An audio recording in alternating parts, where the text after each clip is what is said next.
fucking liar, dude. What a fucking Weasley little liar, dude. What a fucking Weasley little liar, dude. Holy shit, dude. Fuck it, I'm saying it.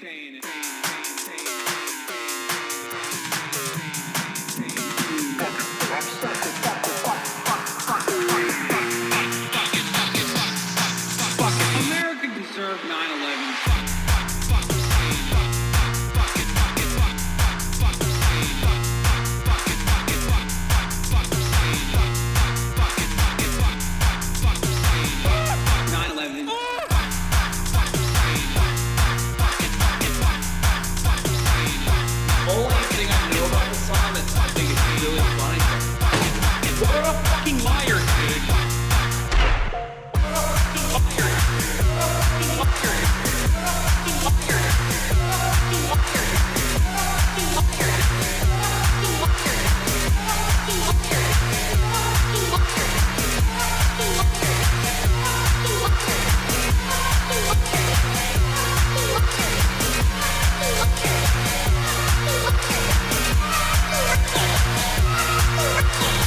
What a fucking liar, dude. What a fucking Weasley little liar, dude. What a fucking Weasley little liar, dude. Holy shit, dude. Holy fucking shit, dude. Literally lying. What a fucking liar, dude. What a fucking Weasley liar, dude. What a fucking... Holy fucking... What the fuck?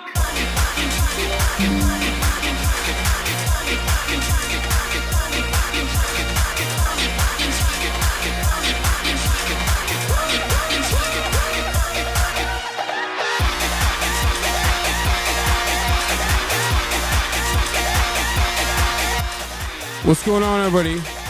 I hope everyone's having a fantastic evening, afternoon, pre-noon, no matter where you are in the world. I'm Hassan Piker, and this is the Hasanabi broadcast coming to you live from sunny California, Los Angeles, folks. We're live and alive, and I hope all the boys, girls, and MBs are having a fantastic one because today's a beautiful day. Today's a wonderful day. Today's a very special day.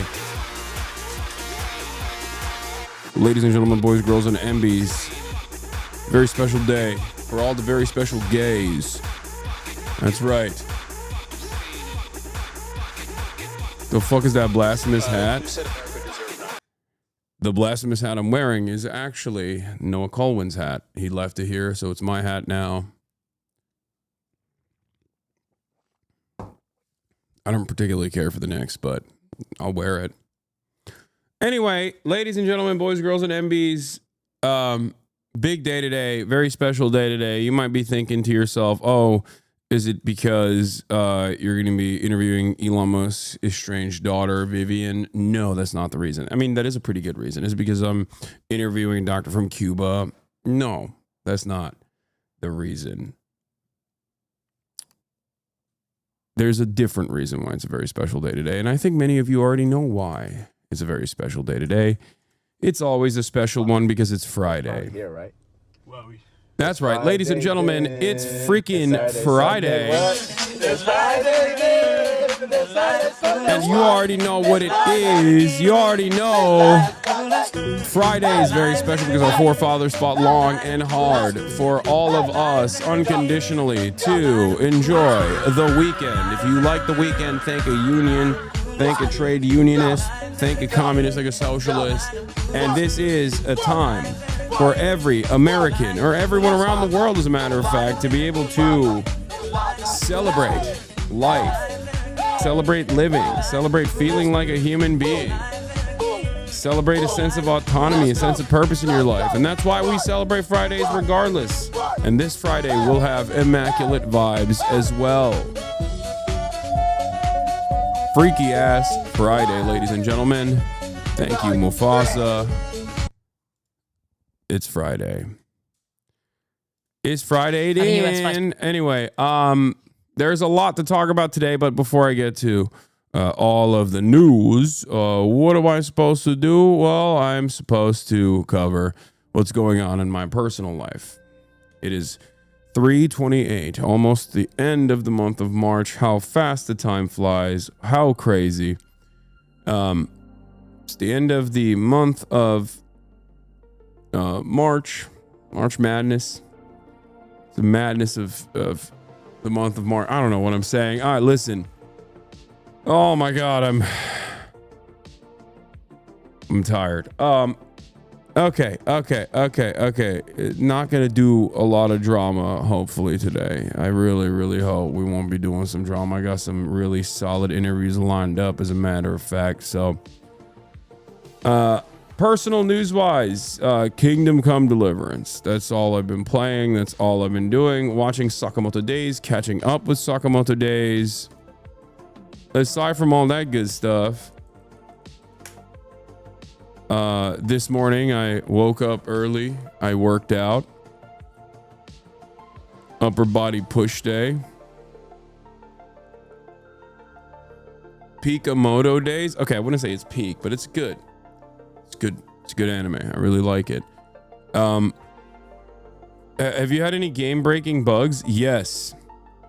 There are a lot of game-breaking bugs in Kingdom Come Deliverance. As a matter of fact, the wine carafe service mission that I have right now, not going to spoil it, unironically had a game-breaking bug. I was able to get through it, luckily. But it's great on the deck, though. It is fantastic on the deck. It is kind of shocking how good it is on the Steam Deck.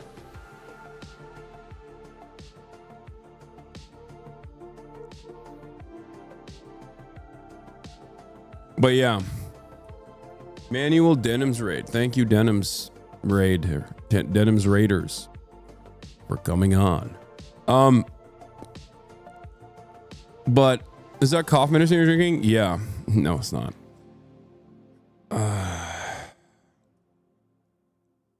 Hassan, before the stream starts, I'm sorry to bring this up, but you've acquired a new thing that you do since Trump got into office, and it's these deep groans, moans, and sighs into the mic every so often, and it's getting annoying. Please spare me. Thank you. I like that this person knows that they're being annoying, and they just still are like, look, I know I'm being annoying. Like I know, and I'm just gonna be fucking annoying. It's like, all right, dude. Good luck with that, you know? I just said I don't want to get into drama, and I feel kind of, my brain feels tired. Okay. And you just got to come in here and piss me off. So we're not doing that. We're not doing that at all. We're not doing that today, because today is Friday and the vibes are supposed to be immaculate. Oh my God. Yeah. Also, it's hard for me to not sigh and groan, because how can I not do that? I mean, look around. Okay.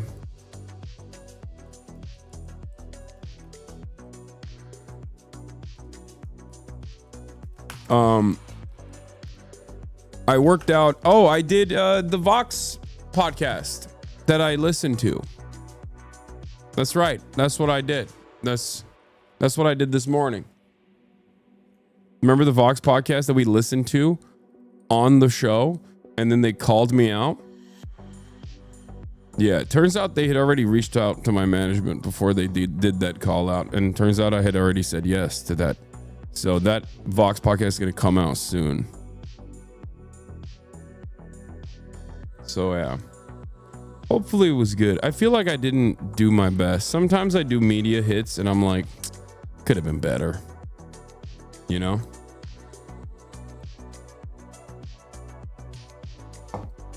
Megaphonics, I think you should keep spamming that Ben Stiller is a Knicks fan, and that this is a Ben Stiller's hat, and that I should watch Severance. Like, that will...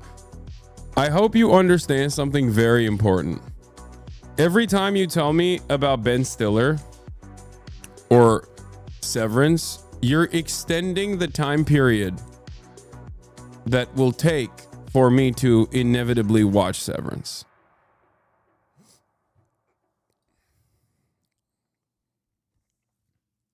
I'm just letting you know. Chinese levels of enthusiasm for trains happening in New York right now. I love that. Watch The Pit instead. What is The Pit? I don't know what that is. It's the One Piece effect. Yeah, but it's just like annoying me so much that I'm just not going to watch it for now. Stop spamming peace. Okay.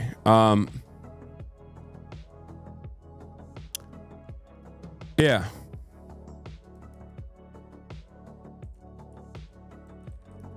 Greenland receives J.D. Vance. The Economia por Trump. Greenland receives J.D. Vance.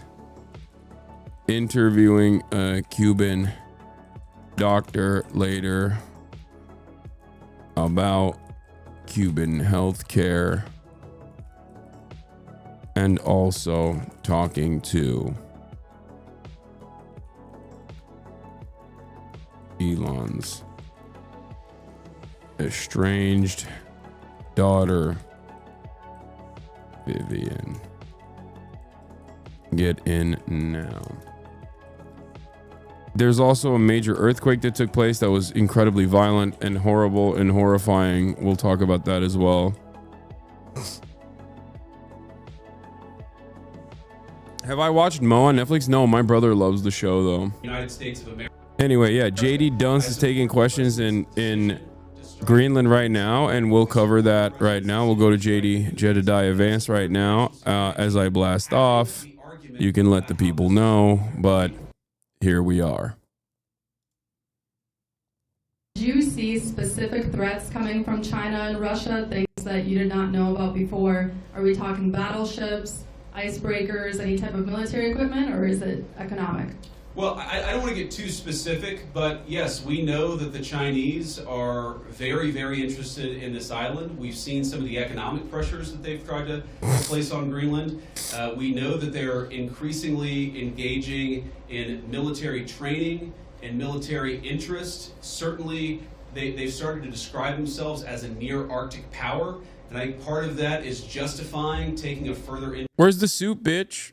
Why aren't you wearing a suit? Disrespectful, showing your titties like that? Who the hell do you think you are? He thinks he's Zell Disney, bro. It's a beautiful place. It has incredible people. It has its geographic placement makes it very important for the national security of the United States, but for world security. What we have to recognize is that if the Chinese and the Russians are going to pursue their national interest, we need a president who's going to pursue the American national interest, and that means ensuring that Greenland is safe. When can we expect an update on the internal investigation into that Signal chat leak? Has that investigation concluded, and what are the findings?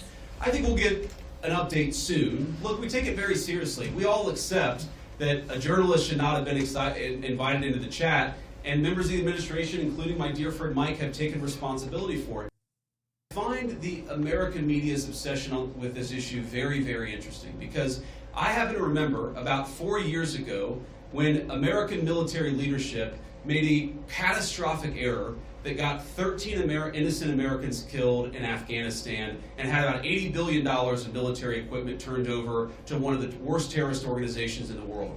And for years, the American media our best soldiers, Chad. ran cover for a Biden it killed our best soldiers. No better soldiers than the ones that they killed. That was meaningful and substantive about what happened. And now the same American media that covered for the Biden administration after the untimely death and the unnecessary death of 13 brave Americans is really, really interested in 67 brave American warriors in Afghanistan were killed under the Trump administration, only 13 under the Brandon.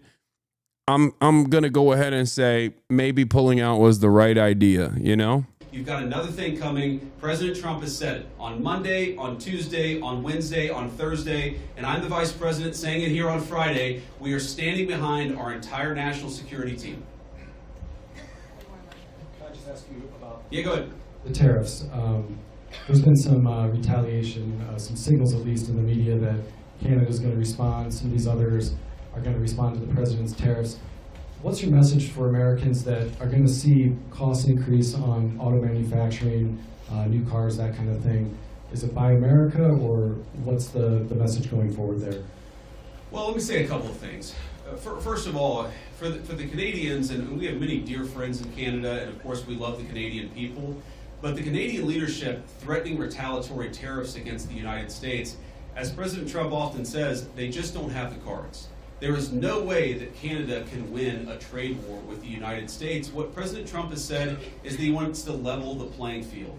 For decades, Canadian leadership has forced American farmers and American manufacturers to play by an unfair set of rules. All President Trump has said is that we're done playing by an unfair set of rules. If you're going to do something to our industries, then we're going to do something back to your industries. That's how you protect American manufacturing, and that's how you protect American jobs. Now, what I'd say to the American people is look, the president ran on this, and he said very clearly that we're done being the piggy bank of the entire world.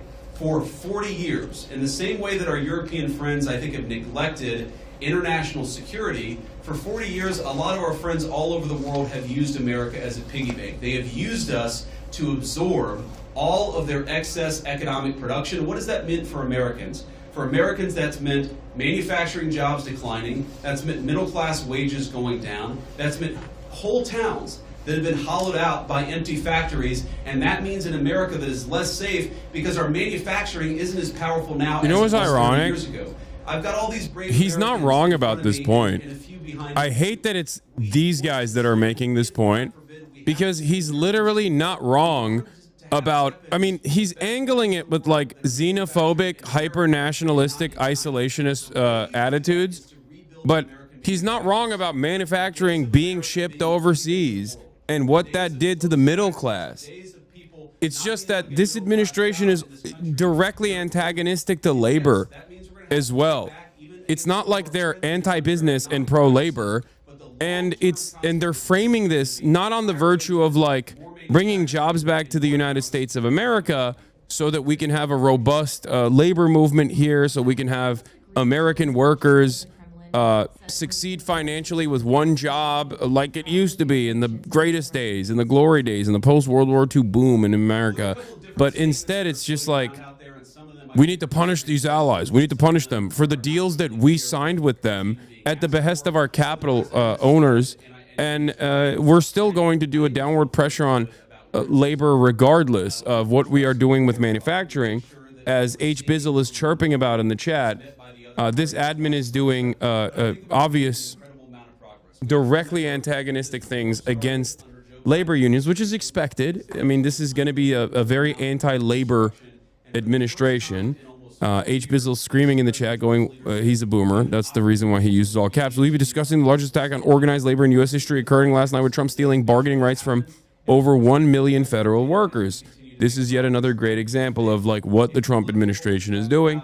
Yes, I acknowledge your chat. We will talk about that as well. He just robbed like 1 million plus federal workers and their right to engage in work stoppages, expanding on like key sectors and their ability to do collective bargaining. But he's talking about taking over Greenland. But your rhetoric today is more about encouraging the Greenlandic people to vote for independence.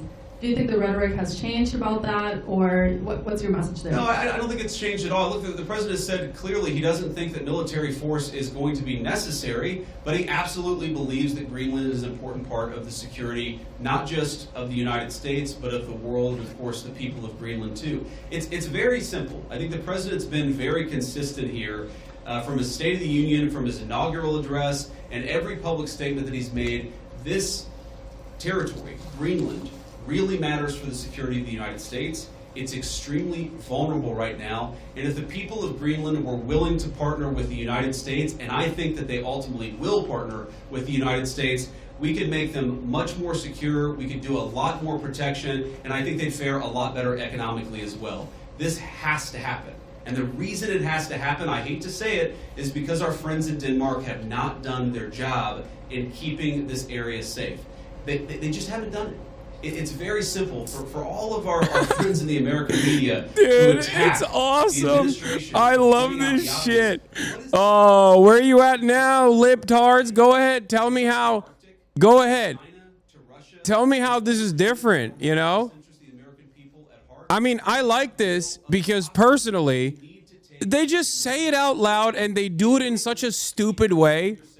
But like, this isn't all that different from the exact same rhetoric you would hear from the Biden administration either. Like, obviously, they wouldn't talk about, like, annexing Greenland. You know, they move the needle in the rightward direction even further, but you know, the messaging is identical. It's like, oh, we got safety concerns. We're going to defend them. They clearly can't defend themselves. Safe from what? We are the #1 violent country. What do you mean safety? Through self-determination to become independent of Denmark. And then we're going to have conversations with the people of Greenland. Oh my God, oh my God, oh my God. I said exactly the method that they were going to utilize and the messaging that they were going to utilize literally, what, 3 months ago when they first said this? Remember when they first talked about annexing Greenland? I told you, like, this is exactly point by point what they're going to say and do. We are going to liberate Greenland from the colonizers. And you spoke about economic interests, how the U.S. could develop Greenland more economically. Could you speak a little bit more about that? I know Secretary Wright is here. Have you guys spoken about energy?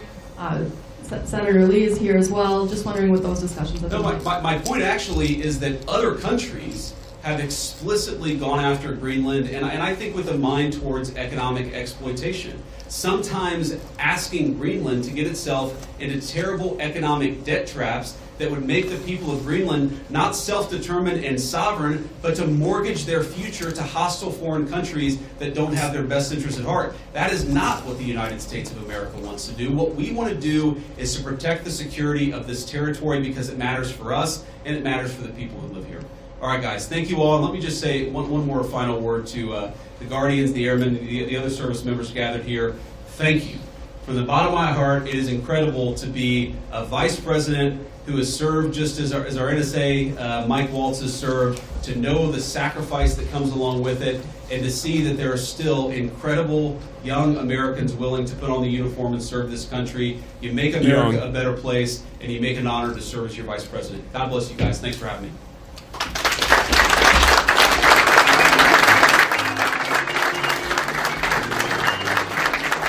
How sad do you think Mike Waltz is that he had to unfollow one of his favorite Twitter accounts, which is like Big Dick Homosexuals or whatever it's called? Like, how sad do you think he is? What is the account that he follows or used to follow until Dan Cohen called him out for it? In the cold.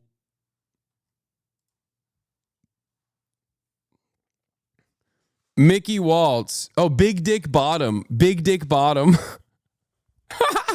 A man of culture. A man of culture. Okay.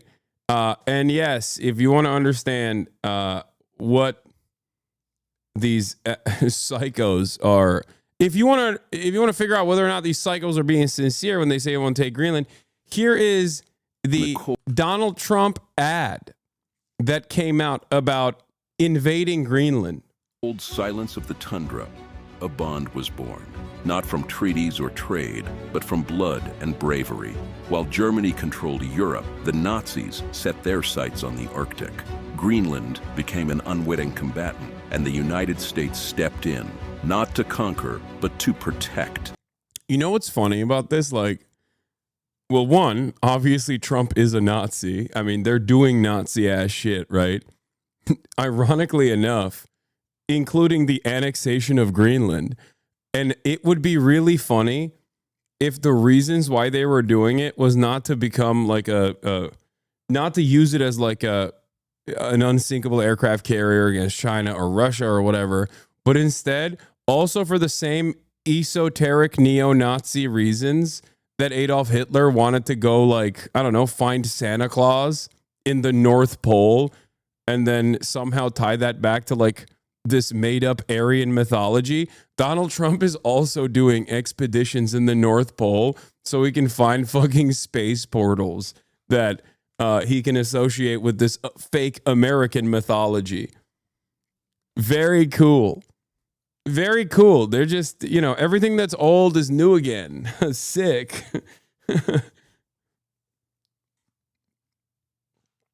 Ay, ay, ay. In 1943, nearly 1,000 American soldiers with 4 chaplains set sail from New York to Greenland. Yeah, Donald Trump is restarting the search for Thor's hammer.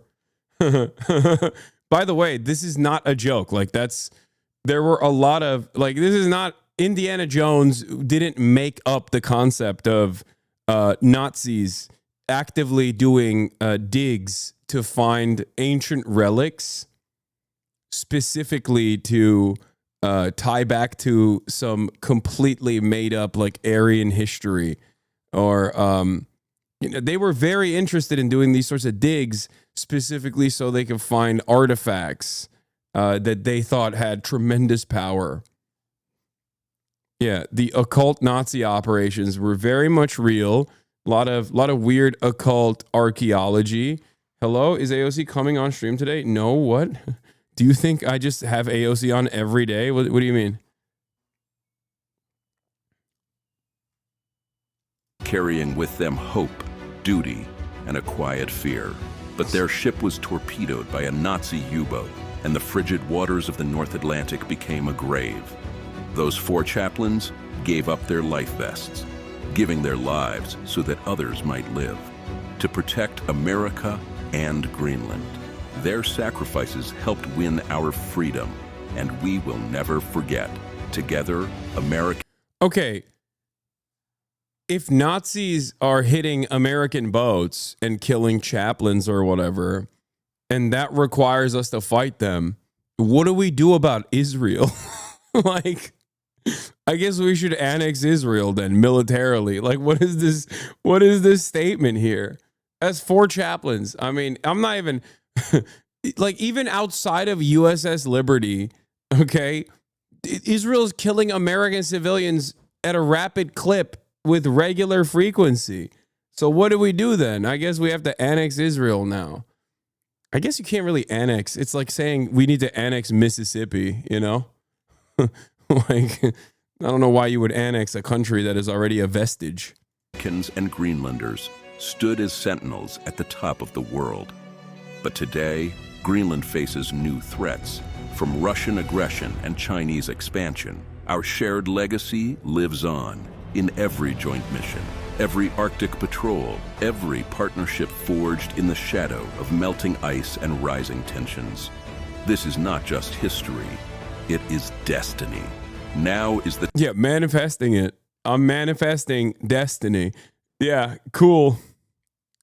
Yeah, based. Time to stand together again. Yeah. For peace, for security, for the future. America stands with Greenland. Based. Oh, yeah. It's common sense. We got to take them. Common sense, chat. Not so common. But it's common again. Yeah. That's sponsored too. My man took out a straight up ad, dude. What the heck is going on? Holy moly. If I know anything about the Macy's, probably put that DW video. Oh, damn, he missed it. Okay. Well, I got it in here. Vance and his wife Usha Vance on a visit to Greenland as President Trump insists that its territory should become part of the U.S. Our senior national correspondent Terry Moran is on the scene there for us in Greenland. Good morning, Terry. Good morning, Lindsay. Well, Vice President Vance arrives at that American air base this afternoon. People are rattled. A lot of people laughed. What is going on, man? What is going on? They ain't got internet out there, bro. Let him be. They don't even got internet, dude. Let him be, bro. Leave him alone. What are we doing? Oh, my Lord. God. Hassan, stream quality. How dare you, dude? My stream quality is excellent. Everything about this is stupid. I don't know what to say, where to begin, how stupid this is, how awful this is. It's just every part of this sucks. What is this? Let's go Knicks. I don't care. Declared that the U.S. will take over Greenland. Now they know he's serious, and many see this trip as anything but friendly. This morning, Vice President J.D. Vance and the Second Lady will touch down in Greenland for a trip that's seen here as far more than a friendly visit. Vance's trip to a U.S. Space Force base in the far north of Greenland comes as President Trump makes clear the U.S. aims to take control here. We need Greenland for national security and international security, so we'll I think we'll go as far as we have to go. We need Greenland. Greenland is an independent territory within the Kingdom of Denmark, rich in rare earth minerals. The island is also strategically positioned to counter rivals like